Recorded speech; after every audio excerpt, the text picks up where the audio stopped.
Price Lord. இன்றைய தியானம் 1 யோவான் 4ஆம் அதிகாரம் 15 முதல் 21 வரை.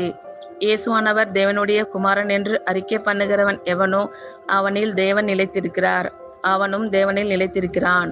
தேவன் நம்மேல் வைத்திருக்கிற அன்பை நாம் அறிந்து விசுவாசித்திருக்கிறோம். தேவன் அன்பாகவே இருக்கிறார்.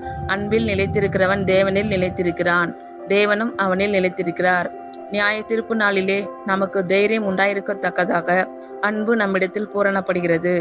ஏனென்றால் அவர் இருக்கிற பிரகாரமாக நாமும் இவ்வுலகத்தில் இருக்கிறோம். அன்பிலே பயமில்லை. பூரண அன்பு பயத்தை புறம்பே தள்ளும். பயமானது வேதனை உள்ளது. பயப்படுகிறவன் அன்பில் பூரணப்பட்டவன் அல்ல. அவர் முந்தி நம்மிடத்தில் அன்பு கூர்ந்தபடியால் நாமும் அவரிடத்தில் அன்பு கூறுகிறோம். தேவனிடத்தில் அன்பு கூறுகிறேன் என்று ஒருவன் சொல்லியும் தன் சகோதரனை பகைத்தால் அவன் பொய்யன். தான் கண்ட சகோதரனிடத்தில் அன்பு கூறாமல் இருக்கிறவன் தான் காணாத தேவனிடத்தில் எப்படி அன்பு கூறுவான்?